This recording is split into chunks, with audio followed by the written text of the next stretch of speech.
Hi, and welcome to Among Therapists, Practical Tips by Psychotherapy Academy. I'm Dr. Jessica Díaz, and I am an editor at Psychotherapy Academy. This podcast is a way for us to provide you with practical tools for your clinical work. You're listening to the 10th episode in our series, The Middle Path for Trauma Work, a dialectical behavioral training, which reviews and explains a set of tools to help you improve your therapeutic skills for working with the PTSD population. In this episode, we shift our focus to the impact of trauma on the nervous system. Trauma can have profound effects on both the sympathetic and parasympathetic branches of the autonomic nervous system. Understanding these effects is crucial for providing effective trauma-informed care. Our faculty member today is Dr. Kirby Reutter. Dr. Reutter is a bilingual clinical psychologist who contracts with the United States Department of Homeland Security to provide treatment services for asylum seekers. He is a TED speaker and the author of the Dialectical Behavior Therapy Skills Workbook for PTSD, Practical Exercises for Overcoming Trauma and Post-Traumatic Stress Disorder. This audio is an extract from our online course, which allows you to earn 9.25 CE credits after completing the concluding multiple choice questions. These credits are valid for psychologists, counselors, social workers, physicians, and nursing professionals. Without further ado, here's Dr. Reutter.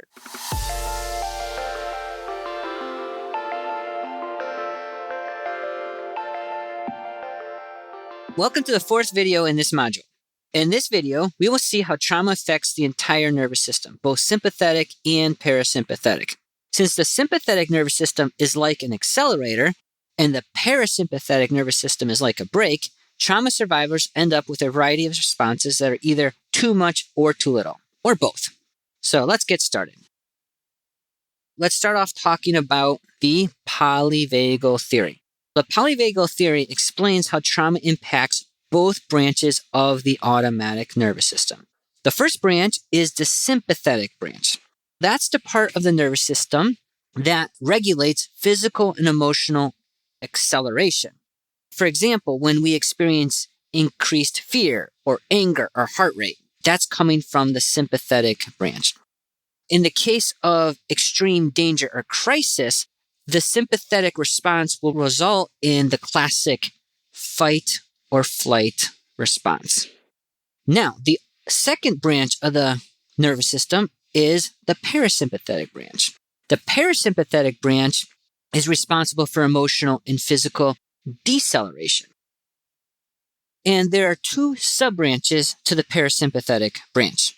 There's the ventral sub-branch, which is responsible for social engagement. For example, our ability to smile, laugh, experience empathy, attunement, provide validation, etc. But then there's the dorsal subbranch. This is responsible for what we call rest and digest functions. This is the part of the nervous system that helps us relax. In the case of extreme danger or crisis, this is the part of the nervous system that causes freeze. So the freeze response is when the organism either mentally dissociates or just physically faints. When there is danger, the different branches of the autonomic nervous system are affected in a very specific order. First of all, when there's danger or crisis, the first part of the nervous system to be affected is the ventral subbranch of the parasympathetic nervous system. Remember, that's the part that's responsible for social engagement. In other words, when we are in the presence of danger or crisis, the first thing that happens is our social connectivity goes offline. Our ability to smile, laugh, connect with other people, etc. If the danger or crisis persists, then the second part of the nervous system to be activated is the sympathetic. Remember, the sympathetic nervous system is like the accelerator. Now the organism is ready for fight or flight. If fight or flight does not do the trick, does not get the job done, and the threat persists, now the dorsal subbranch of the parasympathetic nervous system is activated. Remember, that is the part of the nervous system that's like the brake. So now the organism freezes, either dissociates or faints. We can think of the sympathetic nervous system like an accelerator and the parasympathetic nervous system like a brake. So we're going to use the analogy of these two pedals to explain how we end up with trauma symptoms. Think about it this way. Life is like driving down the highway. When we're driving down the highway, we need both pedals. We need to sometimes accelerate and sometimes brake. If the drive is smooth, sometimes we will gently accelerate and sometimes we will gently brake. That's exactly like our sympathetic and parasympathetic nervous systems. Sometimes they gently accelerate, sometimes they gently brake.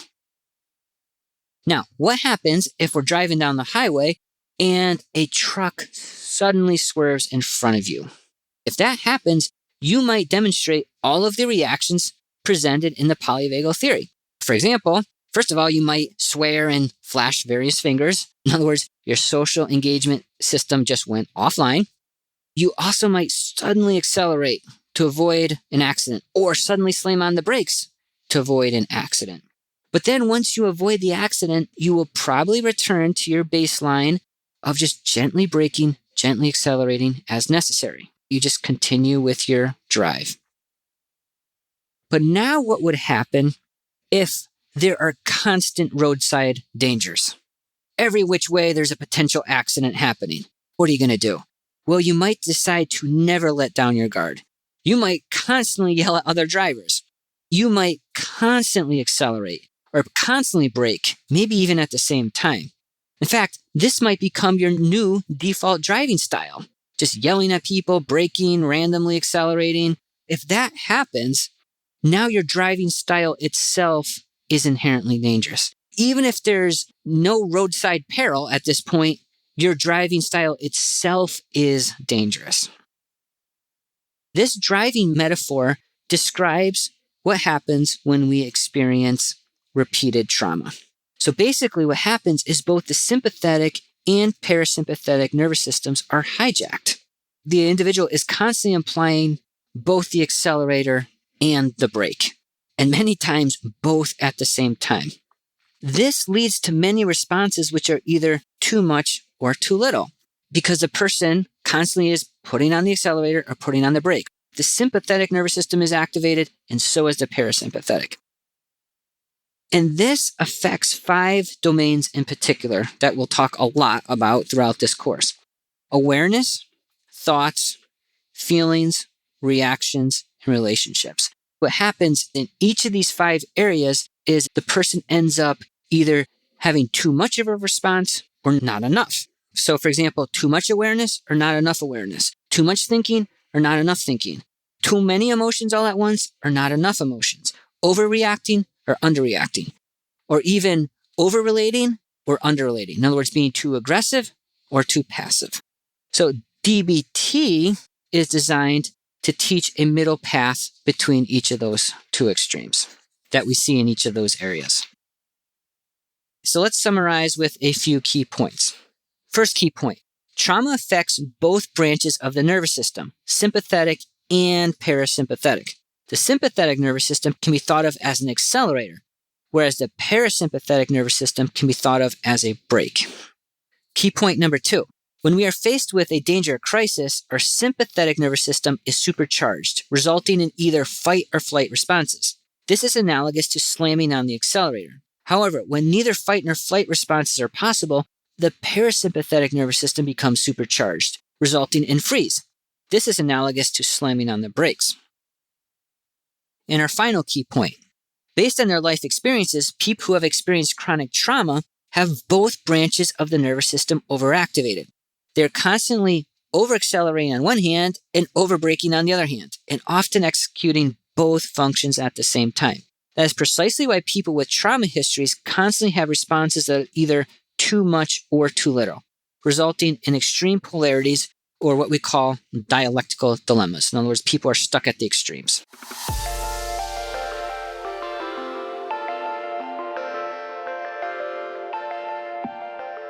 Okay, so that was a deep dive into the impact of trauma on the nervous system.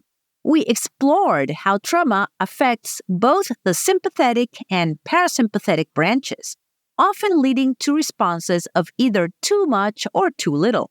By understanding the polyvagal theory, we gained insights into the intricate workings of the autonomic nervous system in trauma survivors. We learned that trauma can disrupt social engagement, activate the fight or flight response, and even trigger the freeze response. This dysregulation in the nervous system affects various domains of awareness, thoughts, feelings, reactions, and relationships. Through trauma-informed approaches, such as dialectical behavior therapy, we aim to help individuals find a middle path between extremes and restore balance. All right, so this was the 10th episode in our series, The Middle Path for Trauma Work, a dialectical behavioral training. If you want to know more, you can enroll in our course, through which you can earn 9.25 CE credits on completion. If you're a psychologist, counselor, social worker, physician, or nursing professional, these credits are accepted by your professional board. You can click the link in the show notes to learn more about accreditation and the course. You can also access exclusive content which isn't covered in this podcast. This is an on-demand course, and all modules are available in multiple formats. You can watch videos, listen to audio, and download PDF transcripts. If you enjoyed this podcast, you can help us spread the word by leaving a review on Apple Podcasts and sharing news of it on your social media. We are so grateful for your support. Thank you for listening. This was Dr. Jessica Díaz. See you soon for the next episode. Bye-bye.